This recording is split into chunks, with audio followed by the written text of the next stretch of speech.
Hello and welcome everybody, my name is Chun here, and today I've got some Modern Warfare 3 footage for you which I recorded, which is pretty much fresh off the Elgato.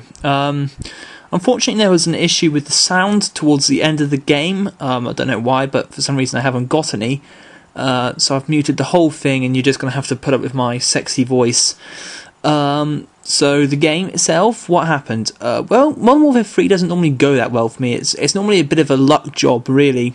Just small things, like sometimes gunfights seem to behave strangely. I don't really know what the word is for it, but sometimes when I get into a gunfight, you know, sometimes it will take a lot more shots to kill somebody than at other times, and other times I just seem to pick up loads of assists and stuff like that. But for and then the other thing is noob tubes. I seem to get noob tubed quite a lot, and sometimes I end up getting mown down by user controlled kill streaks more than I really should do. But this game, it was quite a consistent game in which I kept things together and things sort of went well. And the end score was 30-5. It is quite an ordinary sort of quite solid game though. For most of it, it was quite it wasn't boring. It wasn't fast paced. It was kind of slow but solid. It was the way it was going, and I thought that's the way it was going to be the whole way through. But then the end of the game came up, and it was actually, I just sort of, I don't know. I remember it in my head as being really fast paced. I'll see how it translates to camera, but for me, when I played it, it's just like, whoa, did that just happen? And we'll see if it really is how I remember it. But so. Today, though, I've got Modern Warfare 3 up on my computer screen because I want to talk about Black Ops 2. And more to the point, I want to talk about what Black Ops 2 needs to be. It's a bit late, I suppose, for Treyarch to really put any of this into action if they haven't done it already, but this is what Treyarch needed to do with Black Ops 2.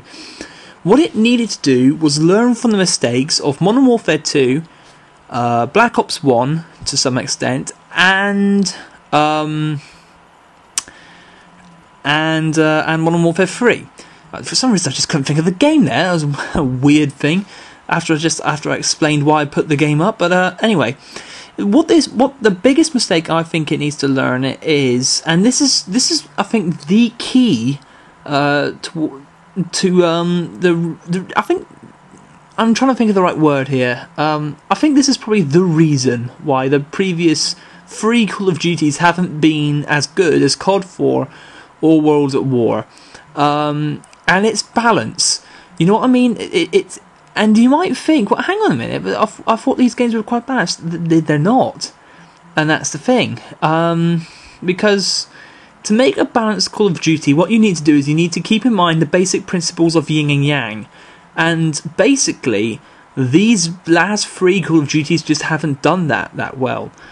Black Ops, I kind of feel a little bit guilty about mentioning it now because it has done a better job actually. But what Black Ops needed to do was, actually, you know what? Now that I think about it, I can't really think of what was wrong with Black Ops now. I know there was something though. Oh yeah, that's it. The thing is, you have assault rifles, right, and they just seem to do everything. There wasn't much balance across the gun classes, so far as I could work out. The SMGs all had 30-round clips, which really isn't that brilliant, because if you're sprinting in and trying to get in close range to make those weapons, really work, which you had to do, you had to be in close to get SMGs to really work that well, because of their natural range disadvantage. If you end up running into like 3 or 4 different people, then you're not going to survive too well. Particularly, and you need more bullets per your clip. Same thing for the LMGs. They're not very well balanced because basically, apart from the N60, none of them have a more than 30-round clip, which makes them pointless when you consider that they don't have any different range to the assault rifles. They're generally more inaccurate than the assault rifles, and the only thing that they do really better than assault rifles is pure power of the punch, in which case, I think some of them take a few less bullets to kill somebody than an assault rifle does. but basically they just make you move slower and take longer to reload, and that wasn't very well balanced. But the biggest perpetrator of imbalance is, I think, Modern Warfare 2. And this is the game that I think they really do have to learn the lessons from. Because in that game, and here's just one example that I can think of right off the top of my head, you had basically a perk, Danger Close, to make your explosions bigger and more devastating, right? So you had that in there. But nowhere in the game is there a blast shield type of perk to give you increased resistance to stuff like that. There's that, and there's the fact that pretty much every single gun in that game is just ridiculously powerful. Like, there wasn't much balance in terms of guns. Well, I suppose there kind of was if everything's ridiculously powerful, but and the maps were also quite badly designed. Like, generally speaking, in World at War, every time there's a line of sight, like a big long line of sight, there is a way for you to get cover points on either end. So if you're going into a head-on-head gunfight, generally speaking, the odds, if the player is playing well, will always be even. Like, if you come up with two evenly matched players who are both playing smart, the engagement will be even. It will just come down to who's got a better aim, really, or who's got the better weapon for that situation. And this is what I mean. The yin and yang effect is the weapons for the situation. In Modern War, these were very well balanced. And I know what some people are going to be saying right now. They're going to be saying, oh, are you balanced? What are you talking about? MP40, hello? Well, yeah, the MP40 was really, really powerful at close range. But if you get, I don't know, some sort of distance between you, and you had a bolt-action rifle, you're going to win that gunfight, because the other guy's going to be dealing with the recoil.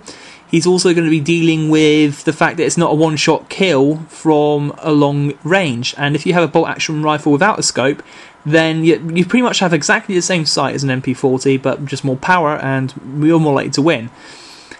And this is really what I think Black Ops 2 needs to be. It needs to keep in mind the principles of World at War. And I should probably balance them out a few more.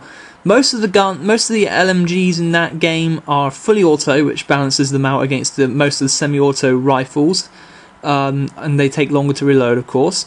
There's that, and the fact that the LMGs mostly have more than 30 bullets per clip. I say mostly because that's not necessarily true. Only the DP, MG42, and Browning have more bullets than 60, but the others make up for it by being powerful. Like the BAR and the DP are pretty much two-shot kills from nearly any range, which makes up for it.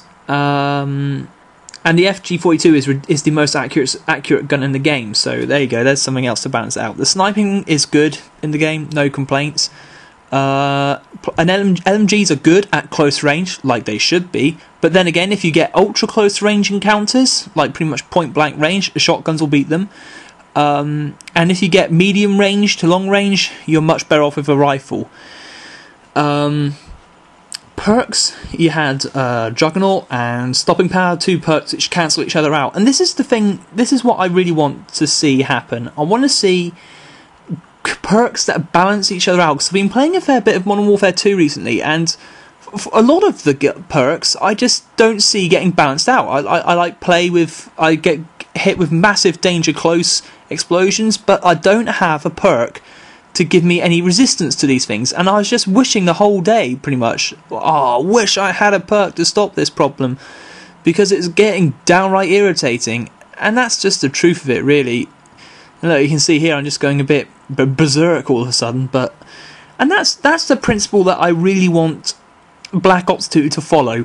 To balance out Call of Duty, for every single thing in the game there needs to be the perfect counter.